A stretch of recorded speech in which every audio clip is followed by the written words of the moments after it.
ಎಲ್ಲಾ ಕಡೆ ಆದ್ಯ ವಸಿಷ್ಠ ಈ ರೋಡ್ ಸೈಡಲ್ಲಿ ಇಡ್ಲಿ ತಿಂದಿರತ್ತೆ ಗೊತ್ತಾದ್ರೆ ಸುಹಾಸಿನಿ ವಸಿಷ್ಠ ದೊಡ್ಡ ರಂಪ ಮಾಡಲ್ವಾ? ಇವಾಗ ನಾನು ಆದ್ಯ ವಸಿಷ್ಠ ಅಲ್ಲ, ಆದ್ಯ ಸಾರ್ಥಕ್. ಗಂಡನೇ ಇಷ್ಟು ಪ್ರೀತಿಯಿಂದ ಕರ್ಕೊಂಬಂದು ತಿನ್ಸ್ತಾ ಇರ್ಬೇಕಾದ್ರೆ ಅದ್ರಲ್ಲಿ ತಪ್ಪೇನಿದೆ? ಓಹೋ, ಅಲ್ಲಿಗೆ ನೀ ಎಲ್ಲಾನು ನನ್ನ ತಲೆಗೆ ಕೊಟ್ಟೋ ಪ್ಲಾನ್ ಇದೆಯಾ ಅನ್ನು? ನಾನ್ ಮಗುನ್ ಹೊರ್ತಿದ್ದೀನಿ ತಾನೆ, ನೀವು ಬೇರೆದನ್ನೆಲ್ಲ ಹೊತ್ಕೊಂಡು ಅಪ್ಪ ಅನ್ನೋ ಕರ್ಸ್ಕೊಳ್ಳೋ ಎಲಿಜಿಬಿಲಿಟಿ ತಂದ್ಕೊಡಿ. ಹಾ, ನೀನು ಮಗುನ ಬರೀ ಹೊಟ್ಟೆಲ್ ಹೊರ್ತಿದ್ರೆ ನಾನು ನಿನ್ನನ್ನು ಸೇರಿಸಿ ಮಗುನು ತಲೆಗೆ ಹೊರ್ತೀನಿ ಗೊತ್ತಾ? ಇದಕ್ಕಿಂತ ಎಲಿಜಿಬಿಲಿಟಿ ಬೇಕಾ? ಯಾವ್ದೋ ವಾಟ್ಸ್ಆಪ್ ಡೈಲಾಗ್ ಕೇಳ್ದಂಗಿದೆ ಅಲ್ವಾ? ಗೊತ್ತಾಗೋಯ್ತಾ? ನಿನ್ ಸೀಮಂತಕ್ಕೆ ಸೀರೆ ಕೊಡ್ಸಕ್ ಕರ್ಕೊಂಡು ಹೋಗ್ತೀನಿ ಅಂತ ಮನೇಲಿ ಹೇಳಿದೀನಿ. ಈಗ ನಿನ್ ಮನೆಗೆ ಹೋದ್ರೆ ಏನ್ ಹೇಳ್ತೀಯಾ? ಡೌಟ್ ಬಂದ್ರೆ ತಾನೇ ಏನಾದ್ರೂ ಸುಳ್ಳು ಹೇಳೋಕೆ? ಮನೆಗೆ ಹೋಗುವಾಗ ಸೀರೆ ಇಲ್ಲ ಅಂದ್ರೆ ಡೌಟ್ ಬರೋದ್ಮೇಲೆ. ಯಾರು ಹೇಳಿದ್ರು ಸೀರೆ ಇರಲ್ಲ ಅಂತ? ನಾನು ಅದನ್ನು ತಗೊಳ್ತೀನಿ. ಸಾಹೇಬ್ರು ಅಪರೂಪಕ್ಕೆ ಸಿಕ್ಕಿರುವಾಗ ಅವ್ರ ಟೈಮ್ನ ಫುಲ್ ಆಗಿ ಯುಟಿಲೈಸ್ ಮಾಡ್ಕೊಳ್ಬೇಕಪ್ಪ.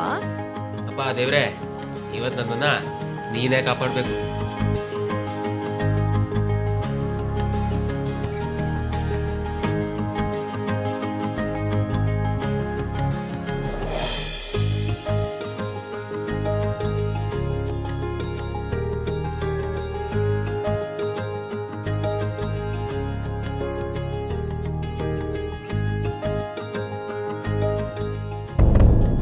ಏನಾಯ್ತೆ? ಅಲ್ಲಿ ನೋಡಿ.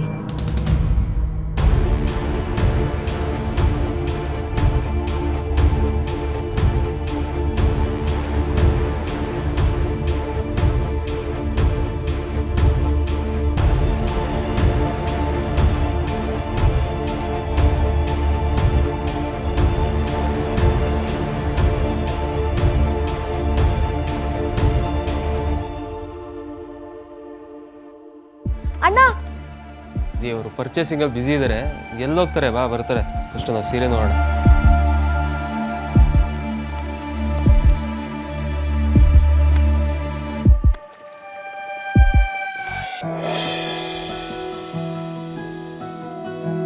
ಸೀರೆಗಳು ತೋರಿಸಿ.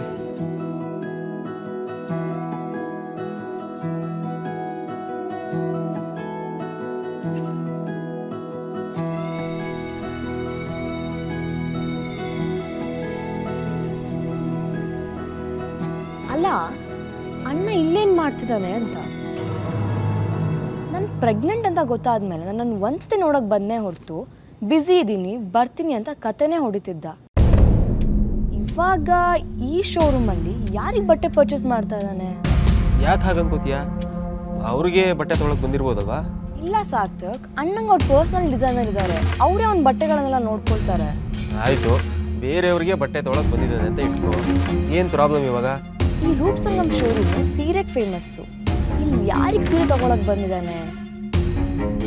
ಚಾನ್ಸೇ ಇಲ್ಲ ರೀ. ಇಲ್ಲಿ ಬೇರೆ ಏನೋ ನಡೀತಾ ಇದೆ. ಬೇರೆನಾ?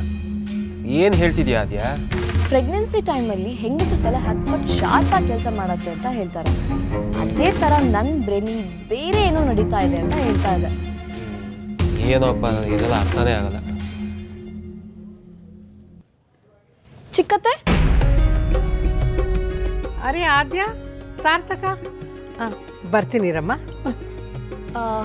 ಒಂದು ನಿಮಿಷ ಬಂದ್ವಿ. ಚಿಕ್ಕತ್ತೆ, ಹೇಗಿದ್ದೀರಾ? ಮದುವೆ ತಯಾರಿ ಎಲ್ಲ ಹೇಗೆ ನಡೀತಾ ಇದೆ? ಚೆನ್ನಾಗಿದೆ.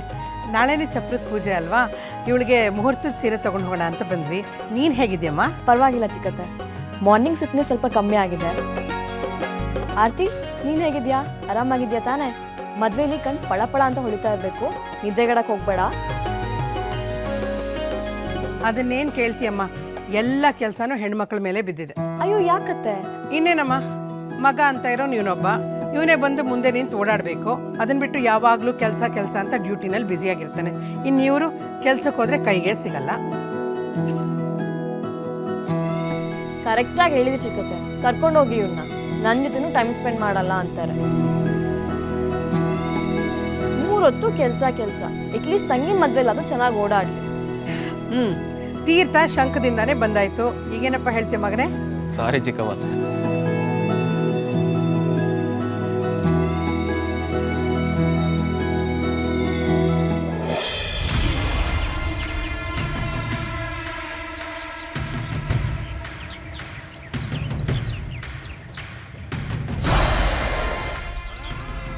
ಅವಾಗ್ಲಿಂದ ವೇಟ್ ಮಾಡ್ತಾ ಇದ್ದೀನಿ. ಹೇಳಿದ ಟೈಮಿಗೆ ಬರಕ್ಕಾಗಲ್ವಾ?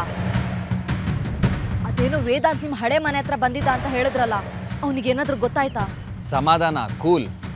ಯಾಕೆ ಈಗ ಒಂದೇ ಸಮನೆ ಪ್ರಶ್ನೆ ಕೇಳ್ತೀರಾ? ಈಗ ತಾನೇ ಬಂದಿದ್ದೀನಿ.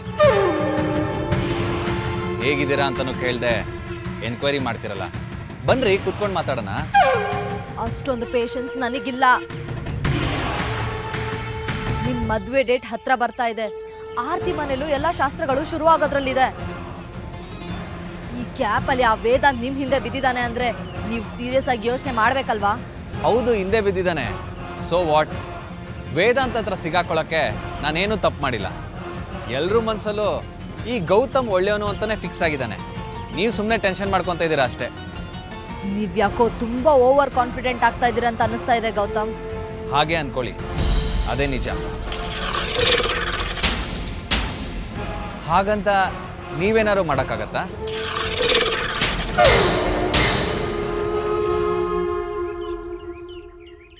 ನಿಮಗೆ ನನ್ನಿಂದ ಕೆಲಸ ಆಗಬೇಕು ಆ್ಯಂಡ್ ನಿಮ್ಗೆ ಬೇಕಾಗಿರೋದು ವಿಕ್ಕಿ ಅಂತ ನನಗೆ ಗೊತ್ತು.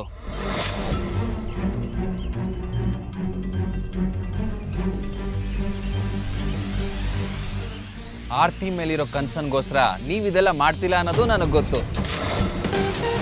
ನಾನು ಕಿವಿ ಮೇಲೆ ಹೂವು ಇಟ್ಕೊಂಡಿಲ್ಲ ಸಾರಿಕಾ. ನೀವು ನನ್ನ ಜೊತೆ ಇರೋದಾದ್ರೆ ಇರ್ಬೋದು, ಇಲ್ಲ ಅಂದರೆ ಹೋಗ್ಬೋದು.